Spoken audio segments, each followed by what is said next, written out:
So I'm gonna have like a small lunch. So I got whole grain white bread, which is 75 calories per slice. And then I've just got bologna because I need to use it up because I bought it before I even started this. Ah! Of course, it's so hard to get out. So I'm just gonna make a half sandwich. Very culinary. Ta-da.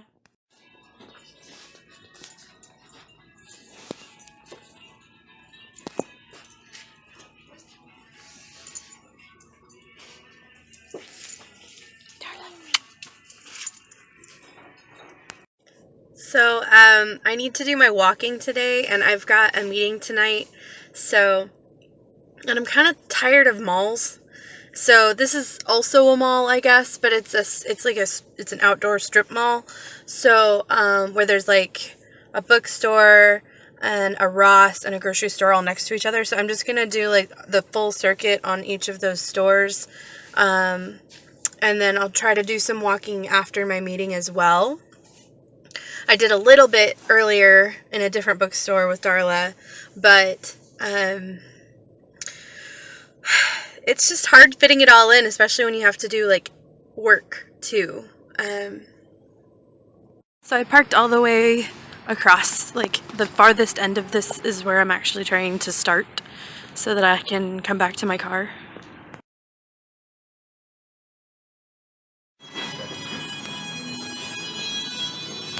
I'm lucky these aren't my size because I would totally have gotten them.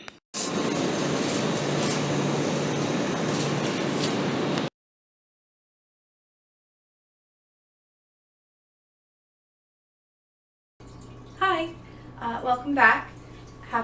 What's today? January 30th.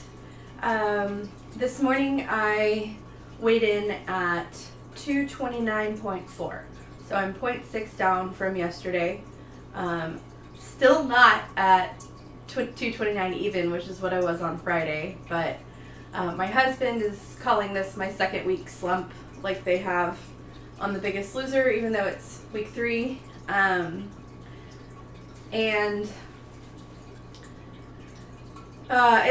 boy is it a slump.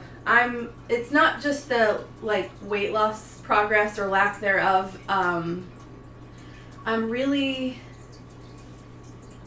getting very, very discouraged in ways that I didn't anticipate. I'm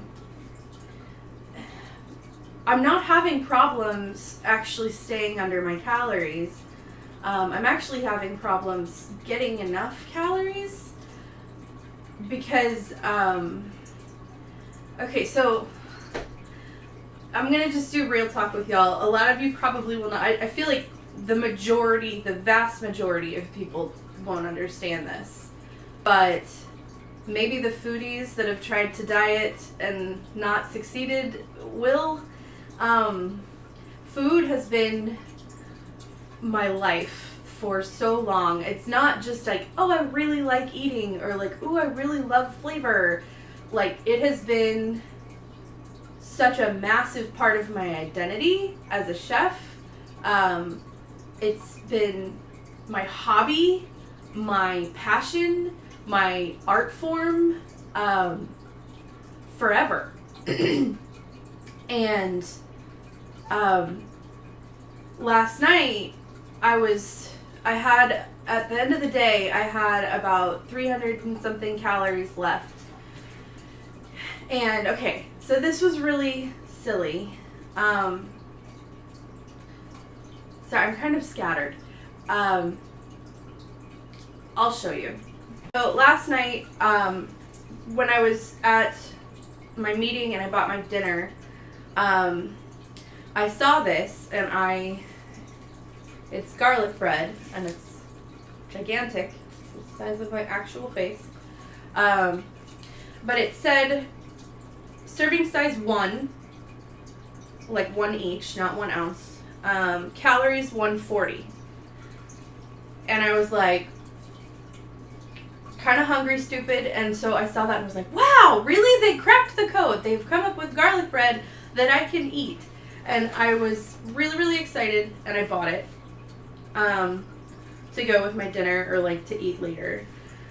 And then I ate my dinner, and my senses came back to me, and I was like, there is simply no way. There, like, I like, as a chef, like, if a slice of bread is, like, a slice of whole grain bread is 75 calories, then there's no way, even the sourdough without the butter, and I looked at the ingredients, it's butter and canola oil. It's not, like, fake, can't believe it's not butter or something. There's no way that this is 140 calories.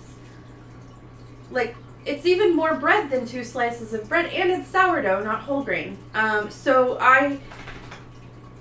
of course, that didn't occur to me because of my just optimism until I got home. And the thing is about calorie counting, if anyone's doing it, like, I'm sure you'll encounter this, there's such a temptation when something is mislabeled to be like, well, the label says it, so that I'm going to go ahead and eat it.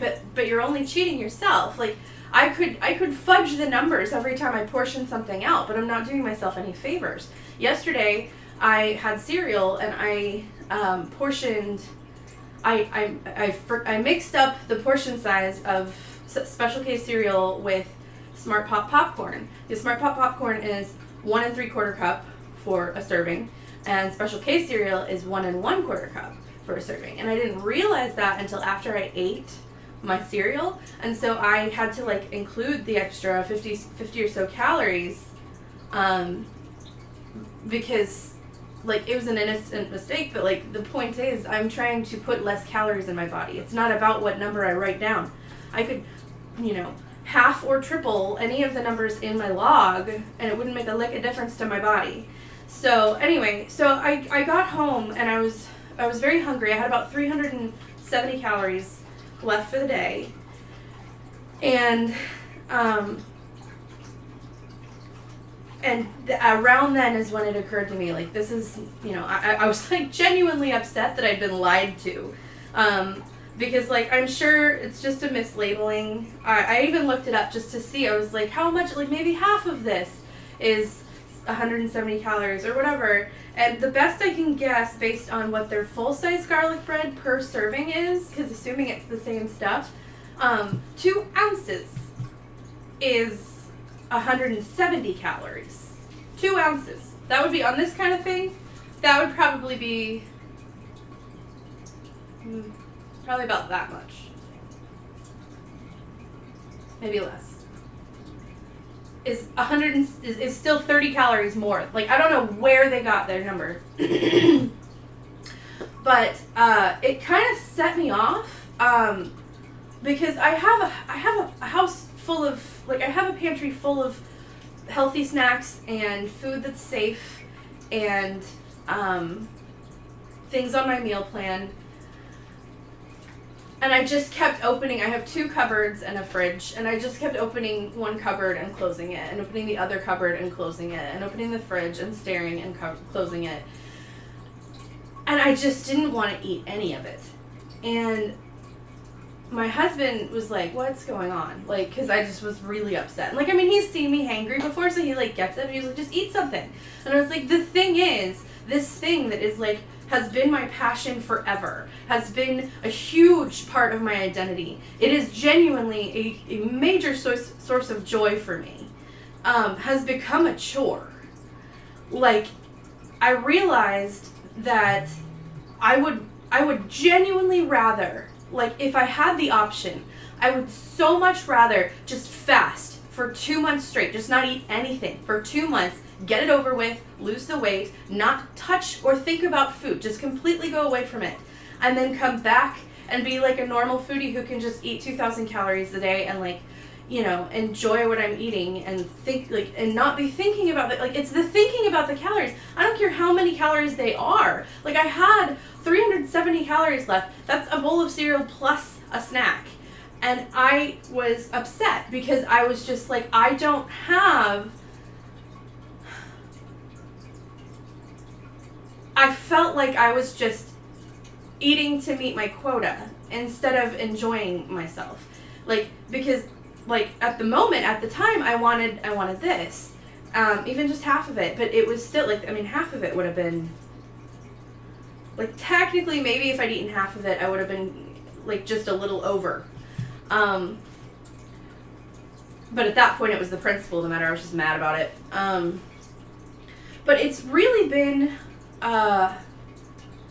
such a shift. Because they talk about, like, it's the difference between eating to live and living to eat. But, like, when you live to eat, and then you shift to just eating to live, you take the thing you are happiest about, and you make it utterly mundane. Regardless of whether you can find food that is delicious. It's not about, like, the level of deliciosity of the food. It's about the fact that your food has become a chore and a burden instead of a blessing and a joy.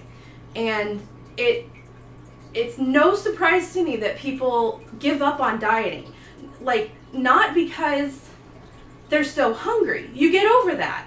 I got over that, like, 2 weeks ago. It's not about the hunger, or the, like, the calorie deficit. Like, that is not the issue I'm having. The issue I'm having is last night I would have rather gone to bed 370 calories under my calorie quota than had to eat something that was not a choice to eat. Having to eat was a chore. I get why people who are on weight gain diets have so much trouble. I never used to before.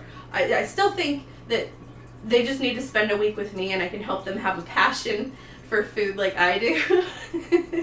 Because once you get that artistic passion for food, like my husband, when I met him, he was on a really intense workout program, and he ate the absolute, like just bare essential of what he had to consume to gain muscle. He would eat oatmeal for breakfast every day, tilapia for dinner, baked, unseasoned tilapia for dinner every night. And he would just, like, eat nuts to make sure he had enough fat. And he would just, like, do the math and eat the calories and whatever. And he was, like, honestly, like, that was very depressing for him. And when I met him and I kind of, like, introduced, like, flavor, he gained a lot more weight a lot faster, but not bad weight. He was just finally actually enthusiastic about eating the calories that he ate. That's totally an aside. But it feels, this whole thing feels like if you took Van Gogh and you said, you have to do art every day, but you can only do black and white and you can only use straight lines. There's a honeymoon period where he would enjoy the challenge of the parameters, and then he would probably within a couple of weeks feel incredibly chained. And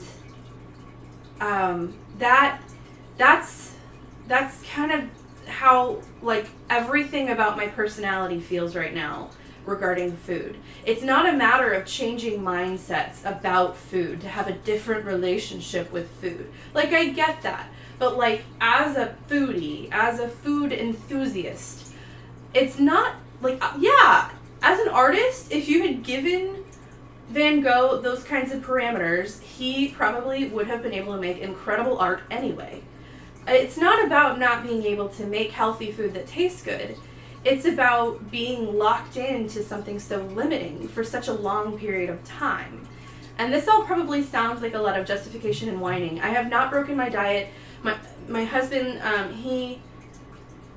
he's sweet. He's so sweet. I was so discouraged. I was just, like, angry, staring at a blank screen. I was just sitting on the TV, just, like, staring angrily at the screen, feeling stupid and not knowing what to do and not wanting to eat and just being really stubborn. And so my husband pulled out a tuna Lunchable that's like 100 or 210 calories. And he was like, just eat this. And so I did, and then I had another snack that was like 80 calories, and that hit me 1 calorie below my quota, which is fine. But that is the problem, right? We're hitting week 3. Or we're in the, like, we're almost done with week 3. We are done with week 3. This is the end of week 3 for me. According to Noom app, I'll finish week 3 on Friday, I think. I'm really I don't know. I just like, and it's like explaining it rationally now. It's hard to. I was bawling last night when I was like processing this with Jim. It's an identity crisis.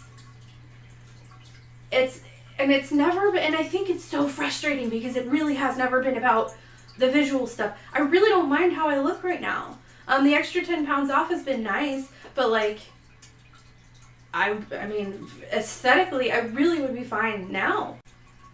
I feel like I've been forced to choose between like my physical health and not being a witch for the next 8 months.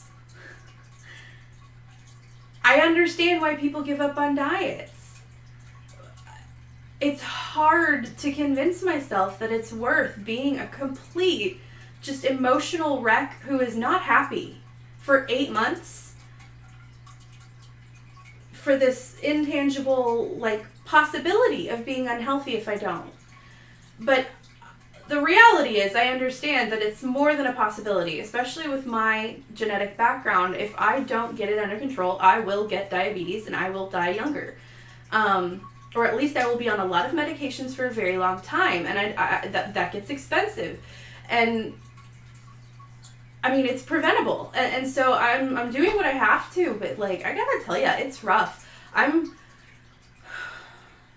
struggling. I'm not gonna stop. Like, it's never, like, for me, quitting is not usually like an automatic place that I go when I'm discouraged. That's just not my personality. So, like, I'm not gonna stop. My husband was actually suggesting that I consider adding a few calories, like having a higher calorie quota, but the fact is, it's less about the limitations, although that's part of it. Obviously, if I could add significantly more, I would have a lot more freedom, and I wouldn't feel so limited, and I'd be able to like eat a normal lunch and know that I could still eat a normal dinner and not have all these extra leftover calories because I wasn't sure what dinner would be, and I wanted to make sure that I didn't bust my calories, so I ate a really small lunch. I keep doing that because I want to be able to enjoy myself when I'm in public. Like, at home, I can be a little bit miserable and eat half a sandwich for lunch. But if I go on a date with my husband, I don't want him worrying about me not enjoying myself or whatever. It's more intense than it probably looks with me breaking it down after the fact. Last night was rough, though, and I don't know what I'm going to do. Today I'm going to do the same thing that I did yesterday in terms of calorie counting, because I don't want to make any rash decisions, and part of me just wants to get it over with, rip the Band-Aid off. Like, gosh, if I could just not eat anything every other day and eat whatever I wanted the days in between, and like that calorie deficit would like do what it needed to with my body, I would. At this point, I would rather not eat for a whole day and then eat whatever I wanted the next day, for months, than eat half a day. And I was not kidding. I would rather fast for 2 months straight and just know that it's just not a thing I can think about, but it's also not a thing I have to think about. At this juncture, I would rather do that than what I'm doing right now. I hate this, but I'm not going to stop doing it because it's the healthiest approach. I know that there's stuff about intermittent fasting. It's not different, though. You still have to eat every day with intermittent fasting. If you wait more than 24 hours, you are at risk of like screwing with your metabolism. That's not sustainable for me, and I know that. And so, like, I mean, rationally, I can say, like, that would be better. But then I look at it and I'm like, no, it wouldn't. It would have its own issues, and it wouldn't be, like, yeah, I would only be a half-time witch, but, like, it would be every other day. Talk about the mood swings. Like, there's no way my husband that would not be fair to, like, he would put up with anything, but, like, that would not be fair to expose him to. So, anyway, end of week 3, I'm hitting my probably deepest dip yet. I've had some days, but I'm so over it.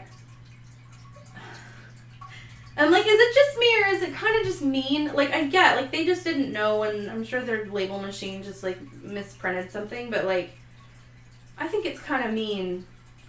Like, nobody's gonna die of a calorie overage once. But, like, if I'd eaten this whole thing, I would have busted my calories by, like 600? I'm probably doing the math wrong, but, like, so frustrating. And I paid for this.